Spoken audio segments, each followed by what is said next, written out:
जय Bhim. 14 August 2026 सम्राट वाचनमध्ये हा पहिला लेख आहे. लेखाचं शीर्षक आहे दूर करी भ्रांत प्रतीत्य समुत्पाद सिद्धांत. त्याचे लेखक आहेत शामराव वाकोडे. आजकाल आपण पाहतो बदलणाऱ्या परिस्थितीला वस्तूला लोक स्थिर समजतात, दुःख देणाऱ्या गोष्टीला सुख समजतात, जे किळसवाणी आहे त्याला सुंदर समजतात, योग्य अयोग्याची शहानिशा करत नाही मग फसतात. अशा चुकीच्या दृष्टिकोनामुळे म्हणजे सम्यक दृष्टीच्या अभावामुळे वास्तवतेपासून दूर पळतात आणि मिथ्या दृष्टीकडे वळतात. जे पाहायला पाहिजे ते पाहत नाही, ज्याचे महत्त्व नाही त्यात वेळ घालवत बसतात.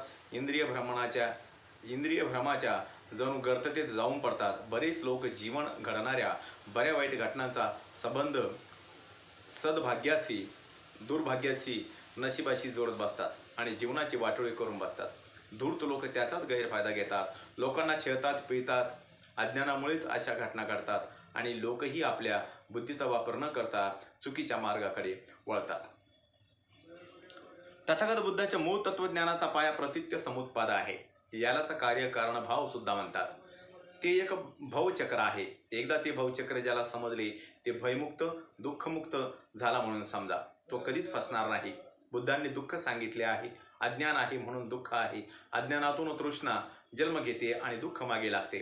ते दूर करण्यासाठी बुद्धांनी तृष्णामुक्त जीवन जगा हा उपायही सांगितला आहे. तृष्णेमुळेच मनुष्य जीवन धुळीला मिळते. तो एक भयानक रोग आहे ज्याने संपूर्ण जगाला वेढा दिलेला आहे. बुद्धांनी या रोगाची साखळी 2600 वर्षापूर्वी शोधली. उपाय म्हणून आर्य अष्टांगिक मार्ग शोधला. आपण पाहिजे असलेल्या गरजांवर जर अंकुश ठेवला, मर्यादा आणली, त्यावर बंधने घातली, गरजा कमी केल्या तर समाधानाचा अनुभव घेऊ शकतो. प्रतीत्य म्हणजे ह्याच्या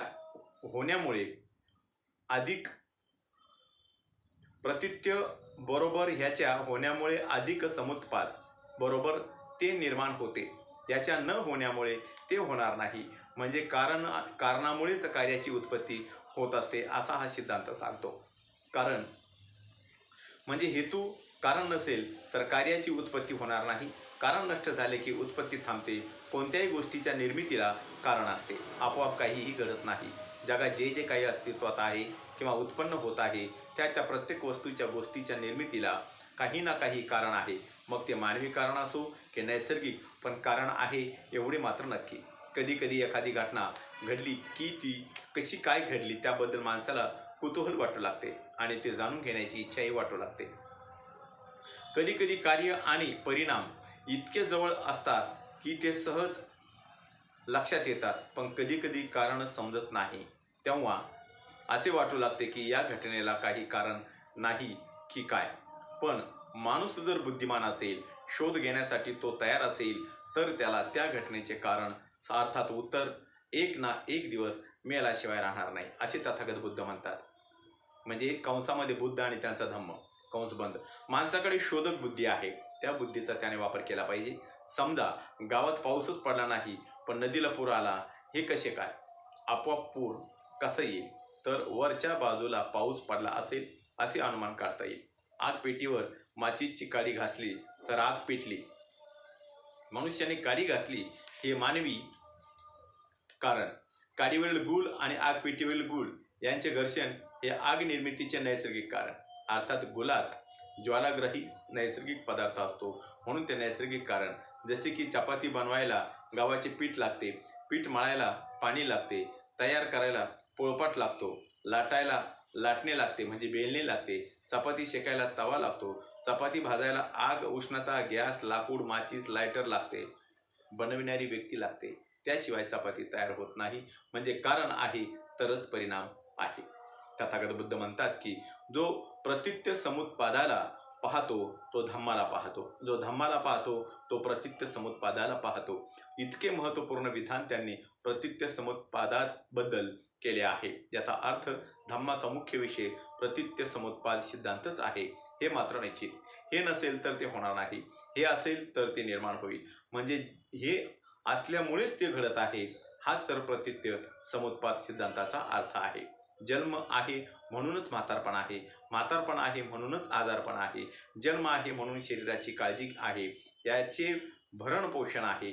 जन्म आहे म्हणून नोकरी, संपत्तीची हाव, तृष्णा आहे.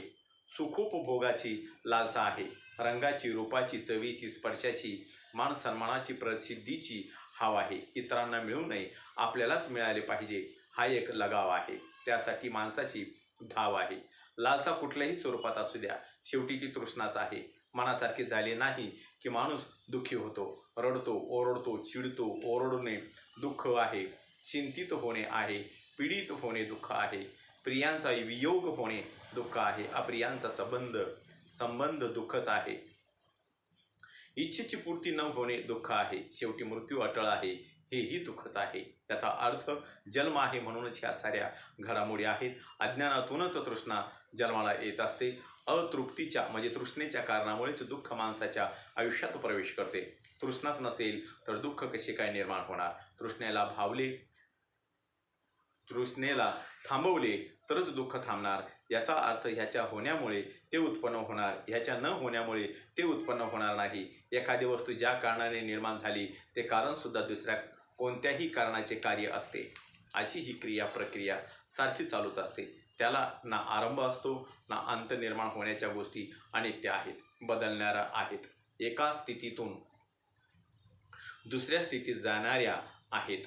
परिवर्तन हा निसर्ग नियमच आहे. घर विकत घेतले तर त्याचे मेंटेनन्स द्यावेच लागणार, स्वच्छता ठेवावीच लागणार.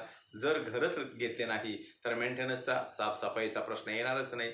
स्कूटर, कार विकत घेतली तर अधूनमधून सर्व्हिसिंग करावीच लागणार, वेळोवेळी पेट्रोल भरावे लागणार. हे केले तर ते करावेच लागणार, त्यातूनच सुटका नाही. एवढी मात्र नक्की, कोणत्याही वस्तूच्या निर्मितीला कच्च्या मालाची आवश्यकता असते, त्याशिवाय ती वस्तू पूर्णत्वात जाणार नाही. नवीन टेलिव्हिजन किंवा लॅपटॉप खरेदी केला तर त्याचे वेगवेगळे पार्ट वेगवेगळ्या कंपन्यातून आणून एका ठिकाणी असेंबल केल्या जातात, जोडल्या जातात आणि विक्रीसाठी वेगवेगळ्या दुकानामध्ये ठेवले जातात. काही लोक म्हणतात की या सृष्टीच्या निर्मात्यानेच सर्व काही निर्माण केले, सृष्टीचा करता धर्ता तोच आहे. तथागत बुद्धांचा प्रत्यक्ष समुत्पाद सिद्धांत ही सृष्टी कोणी निर्माण केली किंवा नाही याकडे न पाहता तो सुरुवातीलाच प्रश्न विचारतो की ज्याने ही सृष्टी निर्माण केली ती कशी आणि कशापासून निर्माण केली, कोणत्या पदार्थापासून निर्माण केली. संदर्भ बुद्ध धर्मावरील 16 आरोप आणि त्याचे खंडन.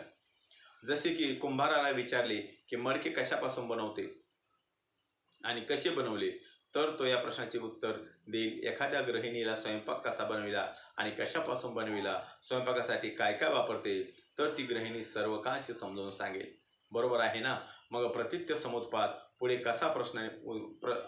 पुढे असा प्रश्न विचारतो की ज्याने कोणी ही सृष्टी निर्माण केली ती त्याने कशापासून निर्माण केली, कोणत्या पदार्थापासून निर्माण केली, कच्चा माल कुठून आणला, कसा आणला, कोणती प्रक्रिया केली, कोणत्या तरी पदार्थापासून निर्माण केली असेलच ना.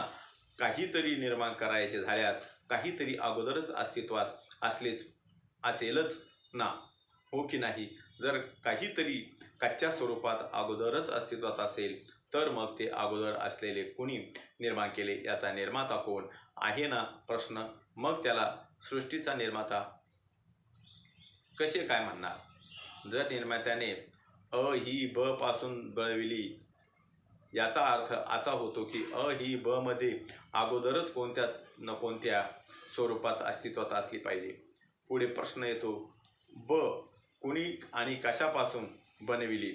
ब ही क पासून, क ही ड पासून, ड ई पासून, ई ही फ पासून. ही साखळी थांबणारी नाही.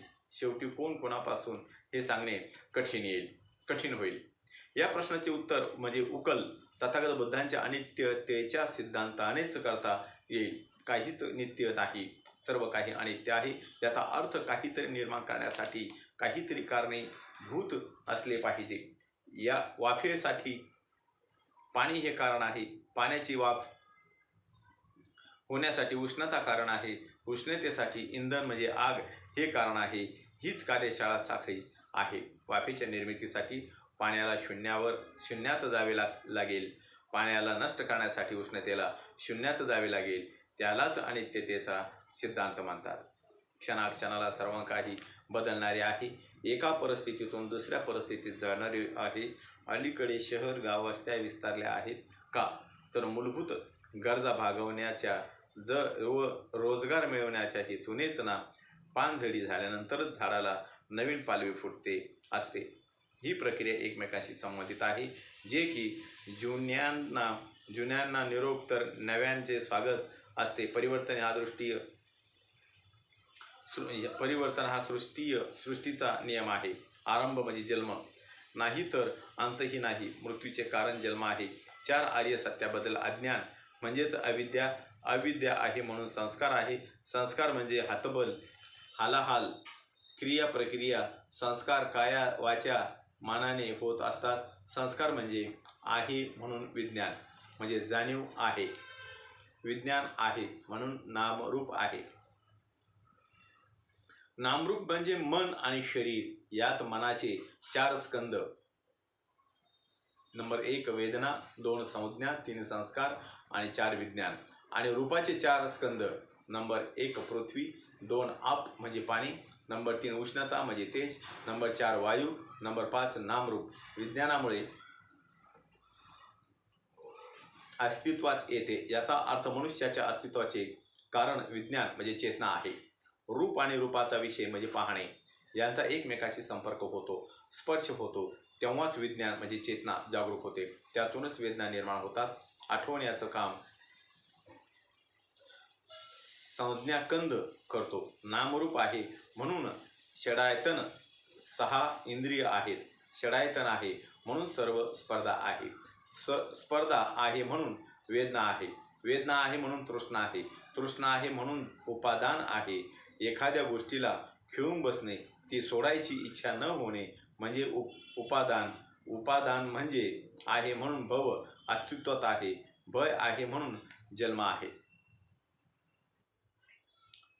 तथागत बुद्ध आनंदाला म्हणतात, आनंद हा प्रतीत्य समुत्पाद फार गंभीर आहे. तो नीट न समजल्यामुळे गुंता धाग्याच्या गुंडीप्रमाणे झाला आहे. माणूस आसक्तीत बुडाला आहे. मिथ्यादृष्टीच्या कचाट्यात सापडला आहे. दुःखाच्या चक्रव्यूहात अडकला आहे. तृष्णा समूळ नष्ट झाली तरच दुःख नाहीसे होईल. दुःखमुक्त स्थितीलाच निर्वाण म्हणतात. कार्यक्षम डोळे असतील तरच डोळ्यासंबंधीचे विज्ञानात जागृत होईल. समोरचे दृश्य आकृती दिसेल. डोळे सक्षम नसतील तर समोर काय आहे काही दिसणार नाही. कार्यक्षम कान असतील तरच आवाजासंबंधीचे विज्ञान जागृत होईल. शब्द गोड की कडू याची स्पष्टता होईल. कार्यक्षम जीभ असेल तरच खारट, तुरट, आंबट, गोड, कडू असे चवी संबंधीचे विज्ञान जागृत होईल. कार्यक्षम नाक असेल तरच वासासंबंधीचे सुगंधी, दुर्गंधी असे विज्ञान जागृत होईल. जर ते सक्षम नसेल तर वासाची जाणीव होणार नाही. कार्यक्षम त्वचा असेल तरच स्पर्शासंबंधीचे विज्ञान जागृत होईल. विज्ञान म्हणजे जाणीव. इंद्रिय आणि इंद्रिय विषयांचा एकमेकांशी जर संबंध आला, स्पर्श झाला, तेव्हाच त्या विषयाचे विज्ञान जागृत होईल. त्या संबंधीची जाणीव होईल. दृश्य, आकृती, आवाज, रंग, रूप, चव, वास, स्पर्श हे इंद्रिय विषय आहेत. कल्पना आणि विचार हे मानेंद्रियाचे विषय आहेत. ते जर मनात आले तरच मनेंद्रिय जागृत होते. तसे पाहिले तर मनाला रंग, रूप, आकार अजिबात नाही. त्यामुळे ते जाणता येत नाही. मात्र मन पंचेंद्रियावर आपले नियंत्रण ठेवते. याचा अर्थ मन कुणी भूत, पिशाच, शाश्वत आत्मा नाही. काही लोक विज्ञानाला अर्थात जाणीवेला मनसुद्धा म्हणतात. माणसाने एखादे कुशल कर्म करायचे मनात आणले तर तेच होणार म्हणून आले. ज्याच्या मनात तिथे कोणाचे काही चालेना. सर्वसामान्यांच्या हातात आहे. मनच सर्वोत्तम आहे. सर्व संस्काराचे उगमस्थान मन आहे. शेवटी प्रतीत्य समुत्पाद सिद्धांत. या ठिकाणी माझा लेख संपलेला आहे. माझा प्रत्येक व्हिडिओ बघण्यासाठी माझ्या प्रत्येक व्हिडिओ लाईक करा, शेअर करा, सबस्क्राईब करा आणि बेल आयकॉनवर क्लिक करा. जय हिंद, जय भारत, जय बुद्ध.